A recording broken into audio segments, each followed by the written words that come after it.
The night sky above Pineville glowed with stars as 12-year-old Ethan Miller sat on his bedroom windowsill. Most kids his age were playing video games or texting friends, but Ethan preferred the company of puzzles and math problems. He traced constellations with his finger against the glass, connecting invisible dots that only he could see. "Ethan, dinner's ready," his mother Karen called from downstairs. "Coming, Mom," he answered, sliding off the windowsill. His bedroom walls were covered with framed puzzle certificates and math competition awards. A bookshelf overflowed with puzzle books, Rubik's cubes of different sizes, and strange mechanical contraptions that Ethan had solved over the years. At the dinner table, his father Daniel served spaghetti while asking about school. "How was the math test today?" Daniel smiled, already knowing the answer. Ethan shrugged. "Too easy.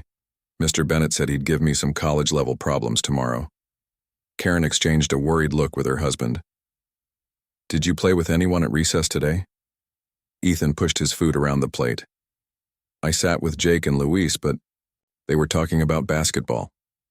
His parents worried about his lack of friends. Ethan was kind and thoughtful, but his mind worked differently. When other kids told jokes, Ethan analyzed them. When they played sports, he calculated trajectories.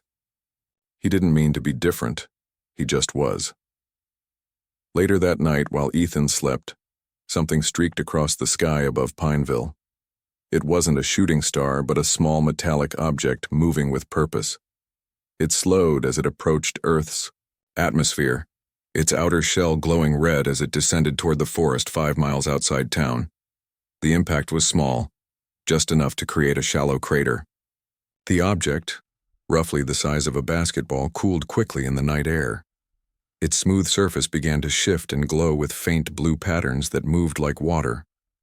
70 million light-years away, in a massive ring-shaped space station, 17 alien leaders sat around a circular table.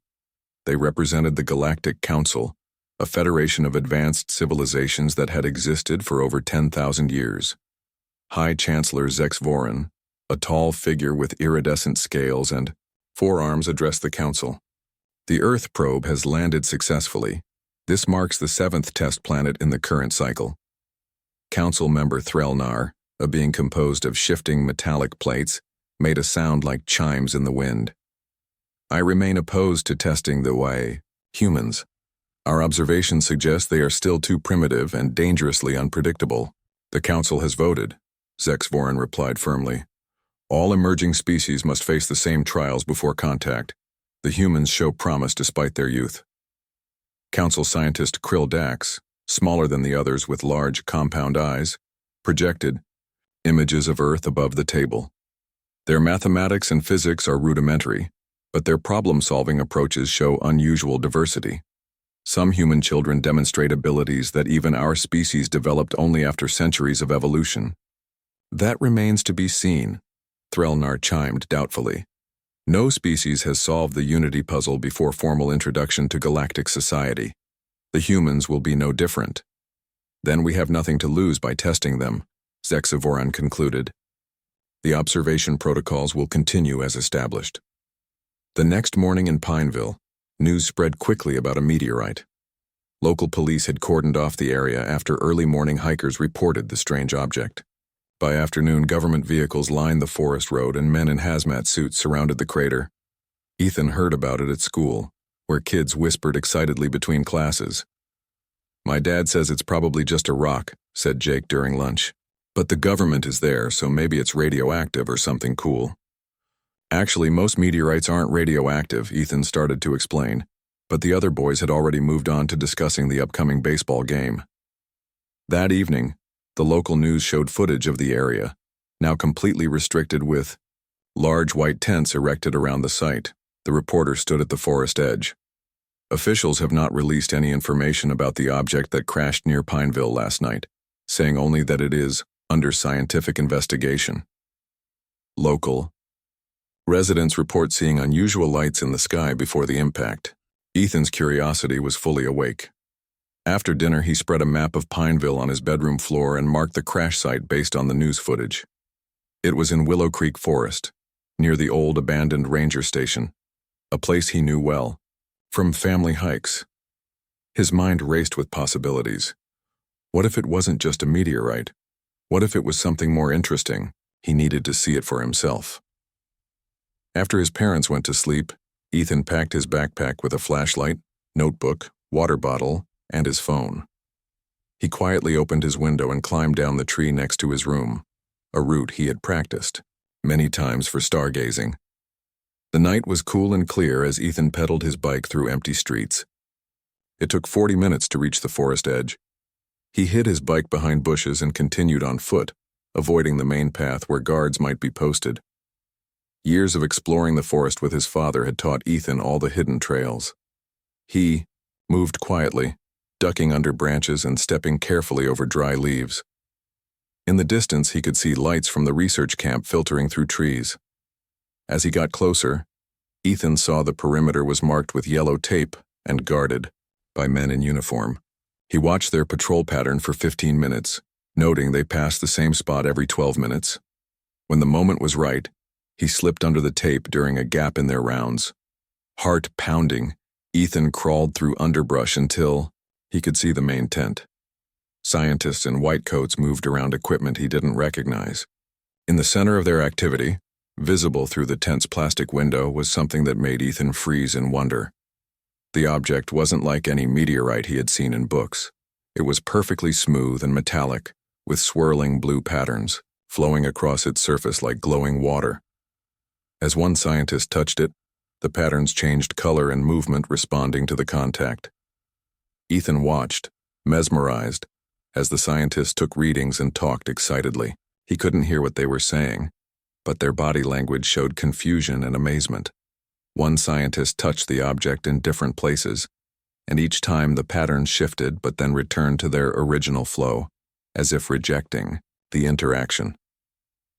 Suddenly, the object pulsed brightly, causing the scientists to step back. The patterns rearranged themselves into what looked almost like symbols or numbers, but unlike any Ethan had seen before. Yet somehow, they felt familiar. To him, like a math problem waiting to be solved. A twig snapped behind him. Ethan turned to see a guard's flashlight sweeping the area.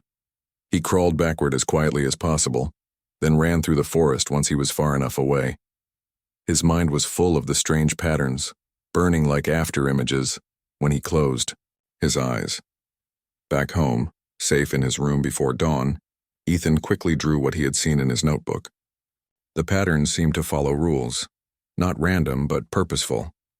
As his pencil moved across paper, Ethan felt something he had experienced many times with difficult puzzles. The first hint of understanding, the edge of a solution waiting to be discovered. What he didn't know was that across the galaxy, the Galactic Council was watching with growing interest as the first piece of their ancient test began to unfold. For the next 3 days, Ethan could think of nothing but the strange object in the forest. He sketched the patterns from memory over and over, filling notebook pages with glowing symbols that seemed to shift even on paper. At school, he barely heard his teachers as his mind worked on the puzzle. "Ethan, are you with us?" Mr. Bennett asked during math class. Ethan looked up from his notebook, where he had been drawing the alien patterns again instead of solving the day's problems. "Sorry, Mr. Bennett," he mumbled as students around him snickered. After class, Mr. Bennett asked Ethan to stay behind. He was a tall man with kind eyes who had always supported Ethan's love of mathematics. "You seem distracted lately. That's not like you," Mr. Bennett said, glancing at Ethan's notebook. His eyes widened when he saw the complex patterns. "Did you create these?" "Sort of," Ethan said carefully. He hadn't told anyone about sneaking into the research site. "I saw something like them and I'm trying to figure out what they mean." Mr. Bennett studied the drawings with growing interest. "These look like some kind of mathematical sequence, but not one I recognize." He picked up the notebook for a closer look. "Where exactly did you see these?" Ethan hesitated but then decided to trust his favorite teacher. "You know that meteorite they found in Willow Creek Forest? It's not really a meteorite. It's something else, and these patterns move across its surface." Mr. Bennett stared at him. "You've seen it? How?" "I kind of sneaked in at night," Ethan admitted, looking at his shoes. Instead of scolding him, Mr. Bennett became excited. "Do you know what this might be?" The news said government scientists have been struggling with some kind of puzzle object. He looked at Ethan's drawings again. Have you noticed any patterns? Any rules these symbols follow? Ethan nodded eagerly. That's what I've been working on. See how these symbols repeat but with slight variations? And when I connect these points, they form perfect geometric shapes. Mr. Bennett made a quick decision. My sister works for Dr. Olivia Wright at the research center they've set up. Dr. Wright is leading the team studying the object. I think she should see your work. The next morning, Dr. Olivia Wright sat in the school principal's office with Mr. Bennett, looking through Ethan's drawings. She was a serious woman with sharp eyes and gray streaks in her dark hair. Ethan sat nervously across from them, his parents on either side. You say your son created these from memory after seeing the object once in the dark? Dr. Wright asked, sounding skeptical. Karen Miller squeezed Ethan's hand. We had no idea he'd left the house that night. We've already discussed how dangerous that was. I'm not concerned about his sneaking out right now, Dr. Wright said, studying one drawing closely. What interests me is that he's captured patterns our cameras haven't even detected. She looked at Ethan directly. How did you know to connect these particular points? Ethan shrugged. They just seemed to go together. Like they were talking to each other. Daniel Miller leaned forward. Dr. Wright, what exactly is that object? Is it dangerous? It's not radioactive or biologically harmful, if that's your concern, she replied. But it's unlike anything we've ever encountered. It responds to interaction but rejects every attempt to communicate with it. She turned back to Ethan. Would you be willing to visit our facility? Under proper supervision, of course, with your parents' permission. The research facility turned out to be a collection of trailers and tents around the crater site. Scientists and military personnel moved between buildings carrying equipment and papers. Ethan and his parents followed Dr. Wright through the busy camp. We've brought in experts from around the world, she explained. Mathematicians, linguists, physicists, all trying to understand what this thing is and what it wants. They entered the main tent where the object sat on a special platform, surrounded by cameras and sensors. It was even more beautiful than Ethan remembered. Perfectly smooth and metallic, with blue patterns flowing like water across its surface. Scientists stood around it, taking notes and looking frustrated. Dr. Samuel Green, our lead mathematician. Dr. Wright introduced a man with wild gray hair and glasses. Dr. Green, this is Ethan Miller, the boy I told you about. Dr. Green looked at Ethan with doubt. You really think a child might see something 17 PhDs have missed? Show him your drawings, Ethan, Dr. Wright encouraged. Ethan nervously opened his notebook. Dr. Green's expression changed from doubt to surprise as he flipped through the pages. These connections, we haven't tried this approach, he admitted. We've been treating it as a language to decode, not as a system of interconnected points. Dr. Wright gestured toward the object. Would you like to take a closer look, Ethan? With his parents' nod of approval, Ethan approached the mysterious sphere. The scientists stepped back, watching curiously. As Ethan got closer, the patterns on the object began to change, moving faster and glowing brighter. It's responding to him, Dr. Green whispered. Ethan stood before the object, mesmerized by its beauty. Without thinking, he reached out his hand. Ethan, don't, Dr. Wright started, but it was too late. Ethan's fingers touched the cool surface. Immediately, the patterns rearranged themselves into new configurations. The scientists gasped and rushed to their instruments. It's never done that before, Dr. Green said, adjusting his glasses. We've touched it hundreds of times, and the patterns always reset to their original state within seconds. But the new patterns remained, pulsing gently as if waiting for something. It's not a language, Ethan said quietly, his eyes following the flowing symbols. It's not even a puzzle exactly. It's more like a game. Dr. Wright frowned. A game? Like chess or Go, Ethan explained. You make a move, then it makes a move. But all the pieces affect each other. Every action changes the whole board. Dr. Green looked skeptical. That's a rather simplistic view. Ethan shook his head. Not simple, just different from how you've been thinking about it. He pointed to specific points on the object where symbols clustered together. These are like key areas. When you touch one, you change the state of all the others. In the quiet of deep space, the members of the Galactic Council watched the scene through hidden sensors in their probe. What they saw astonished them. The child understands the basic principle, Krildax said with excitement, compound eyes, reflecting the images from Earth. No other species has recognized the interconnected nature of the puzzle so quickly. High Chancellor Zex Voran leaned forward, all four hands pressed together in thought. One insight does not solve the unity puzzle. The true test is still to come. Threlnar's metallic plates shifted nervously. We should end this now. If humans solve the puzzle prematurely, we are obligated by our own laws to initiate contact. They are not ready. The laws of the Council are absolute, Zex Voran replied firmly. We have tested 17 species the same way for 10,000 years. We will not change our methods now.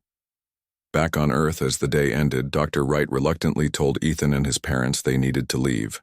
Can I come back tomorrow? Ethan asked eagerly. Dr. Wright looked at his parents, then back at Ethan. Yes. I think we need your perspective on this. That night, Ethan dreamed of stars and flowing patterns and voices speaking in mathematics. When he woke, he felt certain he knew what to do next. The next morning, Ethan arrived at the research facility with his parents. Dr. Wright met them at the entrance looking tired but excited. We've been analyzing the changes that happened when Ethan touched the object, she said as they walked toward the main tent. The patterns have remained in the new configuration all night. This is the longest stable change we've seen. Inside, Dr. Green and other scientists huddled around computers comparing notes. They looked up when Ethan entered, their eyes showing a mix of curiosity and doubt. Good morning, Ethan, Dr. Green said. We've been trying to understand your game theory. Can you explain more about how you think this works? Ethan approached the object, which glowed softly on its platform. The patterns were exactly as he had left them yesterday, pulsing gently as if waiting. It's like when you play music, Ethan said, his eyes following the flow of symbols. Each note by itself is just a sound, but together they make a song. These patterns are like notes that need to be played in the right order. Dr. Green frowned. We've tried sequential touches in various patterns. Nothing produced stable changes like what happened when you touched it. Maybe it's not just where you touch but how, Ethan suggested. Like playing piano, it matters how hard you press the keys and for how long. A younger scientist stepped forward. That's actually an interesting idea. We haven't controlled for pressure or duration in our tests. Dr. Wright nodded. Let's set up some new experiments. Ethan, would you show us what you're thinking? For the next few hours, Ethan worked with the scientists, showing them how he thought the object might respond to different types of touches. He demonstrated by lightly touching certain points in various rhythms and sequences. Each time, the patterns shifted in response, sometimes briefly, sometimes longer. It's communicating, Ethan said during a break. Not with words, but with patterns. But what is it saying? Dr. Wright wondered. Ethan shrugged. I don't know yet, but I think it wants us to understand something bigger than just the patterns. In space, the Galactic Council continued their observation with growing surprise. The boy has intuited the musical component of the Unity puzzle, Krildax reported. It took the Novan species 3 generations to discover that aspect. High Chancellor Zex Voran's scales rippled with interest. Yet he still approaches it as a human would, sequentially focused on cause and effect. He has not grasped the multidimensional nature of the true solution. But he might, warned Threlnar. His mind makes connections no other test subject has made so quickly. If we continue, we risk premature contact. The test continues, Zex Voran decided, but prepare contingency protocols for possible first contact. If the impossible occurs, we must be ready. By the afternoon of the 3rd day, Ethan had helped the scientists map dozens of responsive points on the object. They had created a complex chart showing how touching one area affected others in predictable ways. It's like a system, Dr. Green admitted, reviewing their data. Each input cascades through the entire object according to rules we're just beginning to understand. Dr. Wright watched Ethan as he worked. The boy moved around the object with growing confidence, occasionally touching it in specific places, observing the responses. The scientists followed behind, recording everything, trying to keep up with his intuitive approach. "How do you know where to touch it next?" Dr. Wright asked him. Ethan paused, considering the question. "I'm not sure exactly. It's like I can feel what it wants. Like when you're trying to remember a song, and you can't think of the words, but you know how it should sound." As the day progressed, more government officials arrived at the facility. Men and women in formal suits watched from the edges of the tent, whispering to each other. One man, who introduced himself as Director Alan Pierce, spoke quietly with Dr. Wright while looking at Ethan. "The boy has made more progress in 3 days than our entire team made in 2 weeks, Dr. Wright told him. "He sees patterns we missed entirely." Director Pierce nodded thoughtfully. "And you believe this object is what exactly?" "Some kind of test," Dr. Wright replied. "It responds to correct inputs and rejects incorrect ones. But a test from whom and for what purpose? We don't know yet." By evening, Ethan was tired but reluctant to leave.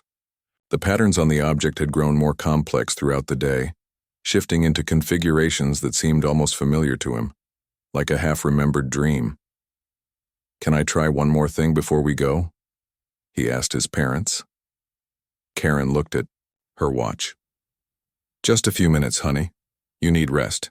The scientists had left to review data in another room. Only Ethan, his parents, and Dr. Wright remained with the object. Ethan stepped closer to it, studying the glowing patterns intently. "I've been thinking," he said quietly. "We've been touching it in different places, one at a time. But what if it wants us to touch multiple points simultaneously, like playing a chord instead of single notes?" Dr. Wright looked interested. "That's worth trying. Should we call the others back?" "Let me just try something simple first," Ethan said. He reached out and placed both hands on the object, touching 5 specific points that he had identified as key nodes in the pattern system. Under his fingers, the object grew warmer, its blue glow intensifying. "Ethan, maybe you should—" his father started but stopped in amazement as the patterns began to swirl rapidly. The entire object pulsed with light, casting blue shadows across the tent. The patterns flowed faster and faster, merging and separating in complex dances. Then suddenly they stabilized into an entirely new configuration, a 3-dimensional map of swirling stars and planets that projected into the air above the object.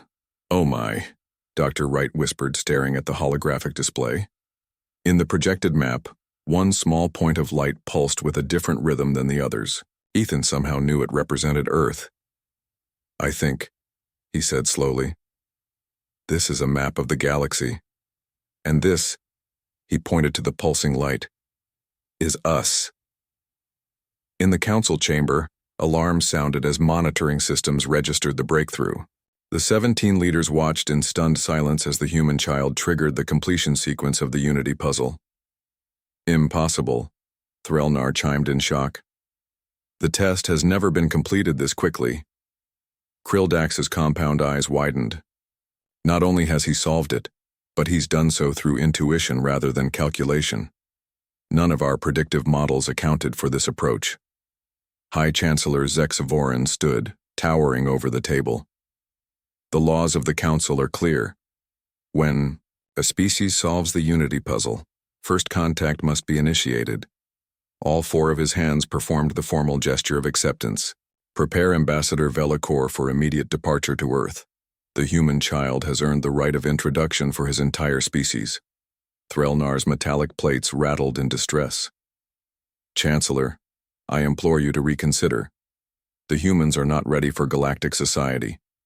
They still wage war among themselves. Their technology is primitive. Yet one of their children has solved what 17 elder races could not before joining our council." Zexvaran replied firmly. "Our laws exist for a reason. The puzzle does not judge technological advancement. It identifies potential. and the humans have just demonstrated potential beyond anything we expected. Back on Earth, the research facility erupted into chaos. Scientists rushed back into the main tent, staring at the star map in disbelief. Dr. Green kept repeating, "It's astronomically accurate. Those are real star systems, real cosmic formations." Ethan stood quietly by the object, still touching it, with both hands feeling a strange connection to whatever or whoever had created it. "What does this mean?" his mother asked, her voice shaking slightly. Dr. Wright looked from the star map to Ethan, then to Director Pierce, who had just rushed in.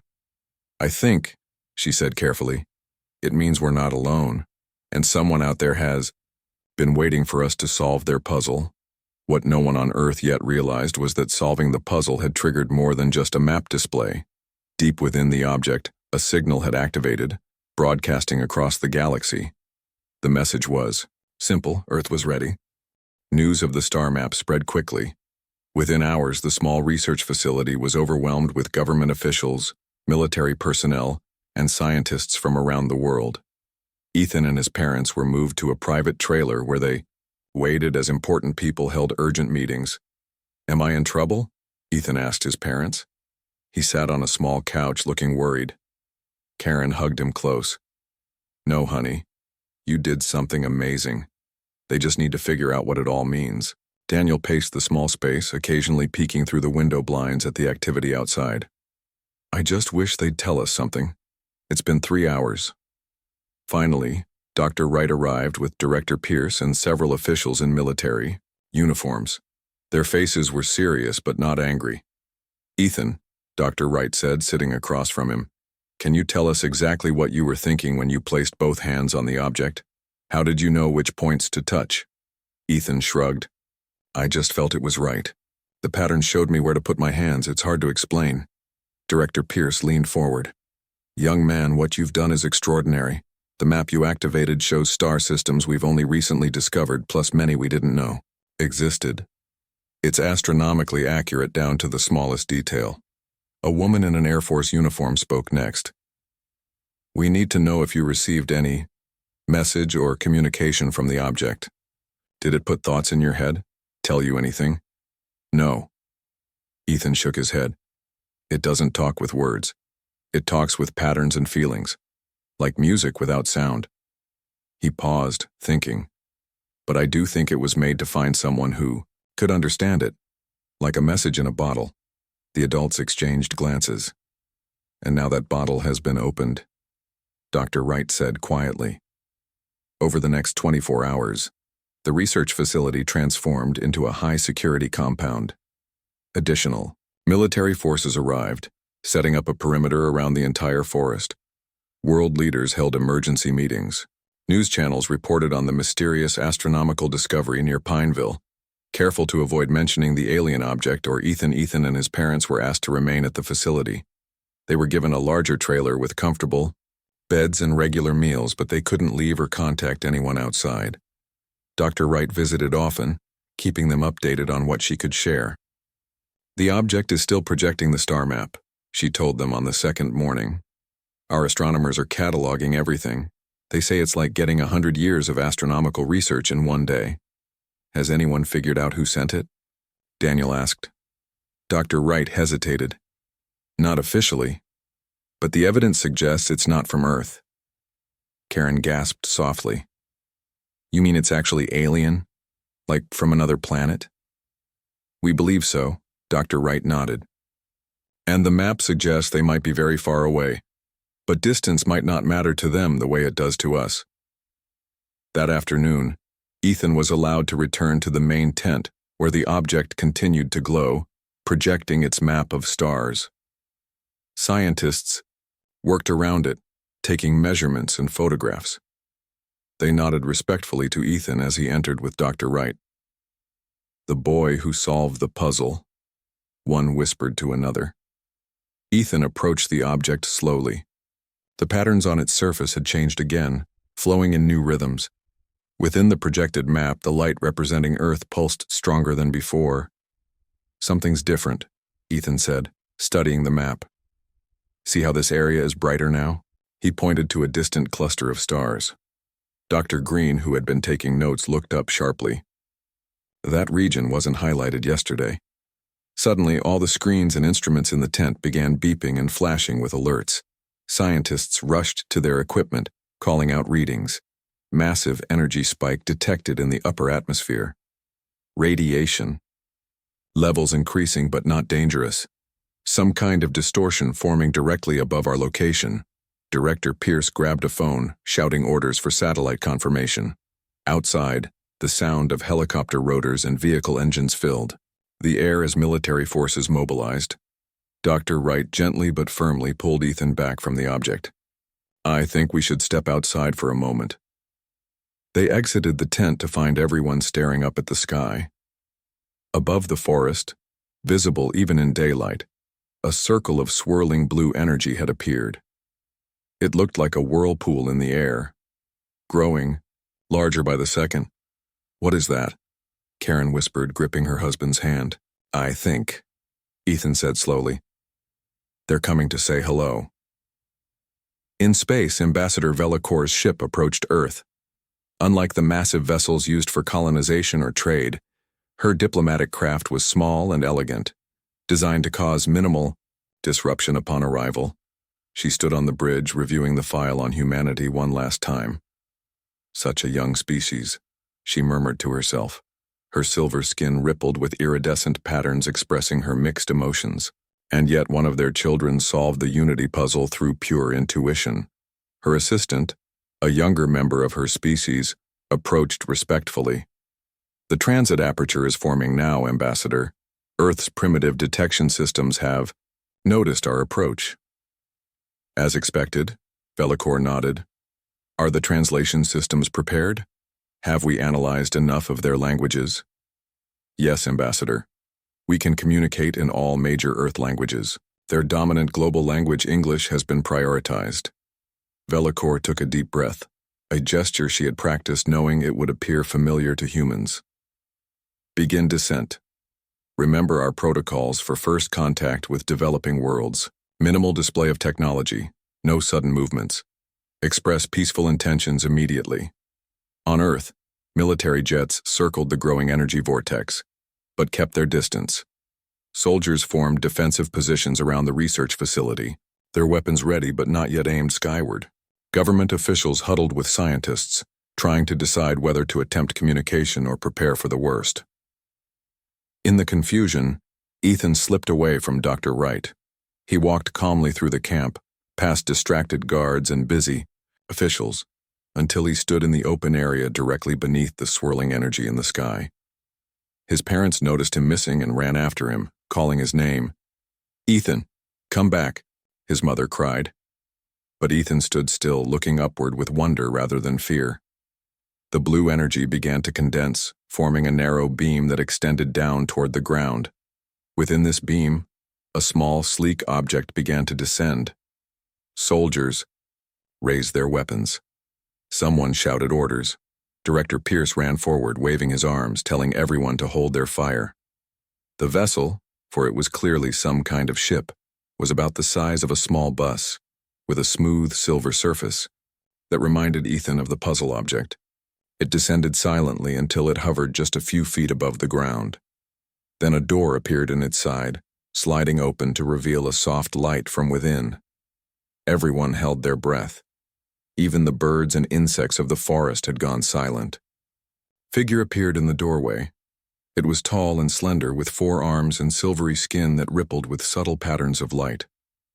Its face had features that seemed almost human, eyes a mouth-like opening, but arranged in ways that were distinctly alien.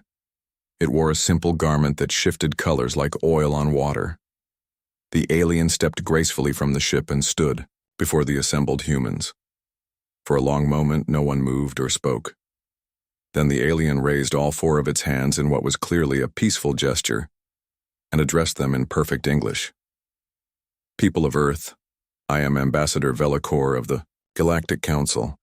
I come in peace with greetings from 17 civilizations across the stars." Her gaze moved across the crowd until it found Ethan, standing in front with his parents now beside him, holding his shoulders protectively.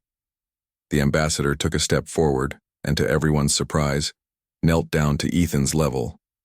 "You," she said gently, "are the one who solved our puzzle, the one whose mind heard the music between the stars."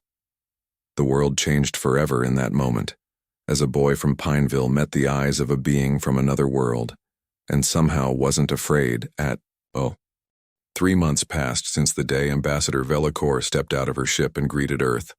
Those months changed everything about how humans saw themselves and their place in the universe. The first weeks had been filled with fear and excitement. News channels showed the same footage over and over, the silver-skinned alien kneeling before a 12-year-old boy at the edge of a forest in Pineville. World leaders gathered for emergency meetings. Religious groups debated what it all meant. Some people celebrated in the streets while others stocked up on food and water, fearing the worst. But Ambassador Velocore had been patient and kind. She explained that the Galactic Council had been watching Earth for centuries, waiting until humans were ready to join the wider community of intelligent life. The puzzle, what she called the Unity Puzzle, was their traditional test for emerging civilizations. 17 species before yours have joined our council, she told the United Nations in her first formal address. Each solved the puzzle in their own time, using the collective wisdom of their greatest minds. Your species is the first to solve it through the intuition of a child. Ethan had become famous overnight. News reporters camped outside his family's home until the government provided security. Everyone wanted to interview the boy who had made first contact possible. But his parents protected him fiercely, allowing only limited public appearances. Today was different, though. Today, Ethan stood beside Ambassador Velocore on a special stage at the United Nations headquarters in Geneva. It was the formal ceremony, to welcome Earth as a provisional member of the Galactic Council. Ethan wore a new suit that felt stiff and uncomfortable. His parents sat in the front row, his mother dabbing proud tears from her eyes. World leaders and important officials filled the large room.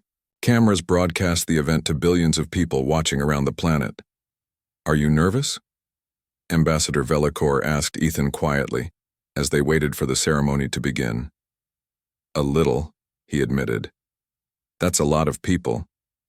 The ambassador's skin rippled with patterns that Ethan had learned meant amusement. "Would you believe I am nervous too? This is the first time in council history that a child has been part of the introduction ceremony." "Why did you choose me to be here?" Ethan asked. "I didn't really do anything special." "But you did," she replied. "You saw connections where others saw only chaos. You heard harmony where others heard noise. Your mind works differently, Ethan. Miller and the galaxy needs different ways of thinking." The Secretary General approached the podium and the room fell silent. The ceremony began with speeches from Earth's representatives, followed by Ambassador Velocore's formal welcome. Finally, it was Ethan's turn to speak. He stepped up to the microphone, looking small against the large UN emblem behind him. His voice wavered at first but grew stronger as he continued. 3 months ago, I touched a strange object in the forest near my home. I didn't know it would change everything. I just saw patterns that seemed like they should fit together," he said, simply. "The puzzle wasn't just about finding an answer, it was about how we look for answers." He looked out at the sea of faces. Ambassador Velocore told me that other species solved the puzzle by having thousands of scientists work for years, using computers and math. They found the solution through careful steps and rules. I found it by feeling the connections. That's what makes humans special, I think. We can follow rules and do careful science, but we can also feel our way to answers. We can use logic and intuition together. The puzzle needed both. When he finished speaking, the entire assembly rose in applause. Even the most serious world leaders smiled and clapped for the boy who had opened the door to the stars. After the ceremony, Ethan and his parents joined Ambassador Velocore and several council representatives in a smaller meeting room. Dr. Wright and Director Pierce were there too, along with scientists from the original research team. "We have something to show you," Ambassador Velocore said, activating a small device on the table. A hologram appeared showing the Milky Way galaxy spinning slowly in the air. 17 points of light glowed across its spiral arms, each representing a council member's homeworld. Earth shone as the 18th light, small but bright. The Council has classified Earth as a prospective civilization, the ambassador explained. It is a rare designation given to species that bring unique viewpoints to galactic problems. What does that mean exactly? Daniel asked, watching his son stare in wonder at the galaxy map. It means, another council member said, that we believe humans might help solve problems that have stumped the galaxy for millennia. Your combination of logic and intuition is uncommon. We have scientific challenges, philosophical questions, and mysteries of space that have resisted traditional approaches, Ambassador Vellacour continued. Perhaps human minds, especially young ones like Ethan's, will see solutions where we have seen only puzzles. Dr. Wright leaned forward, fascinated. What kind of problems? Dark energy fluctuations, the consciousness paradox, the lost civilizations, of the Cygnus Arm, the ambassador listed, and many others, but we will not rush you. Earth will have time to adjust to its new reality. And what about Ethan? Karen asked protectively. He's still just a boy. Ambassador Vellacour's pattern shifted to what Ethan now recognized as respect. He will always be honored as the one who opened the door between our worlds, but his future is his own to choose. She turned to Ethan. The Council would welcome you as a junior ambassador when you are older if that interests you. You have a gift for understanding across boundaries. But you should experience childhood fully first. The stars will wait. Later that evening, when the formal meetings were done, Ethan stood at his hotel window looking up at the night sky. The stars looked different to him now. Not distant points of light, but places where others lived and wondered and solved their own puzzles. His father joined him at the window. Penny for your thoughts, space explorer? Ethan smiled. I was just thinking about what Ambassador Vellacour said about human perspective. We solve their puzzle differently because we see things differently. Daniel nodded. That's something worth remembering. Different isn't wrong. It's just different. And sometimes different is exactly what's needed. Do you think I should become an ambassador when I grow up? Ethan asked. I think, his father said, putting an arm around his shoulders, you should be exactly what you want to be. The universe just got a whole lot bigger with a whole lot more possibilities. As they looked at the stars, a shooting light crossed the sky. Not a meteor, but a council ship heading back to distant worlds, carrying news of Earth and its puzzle-solving humans.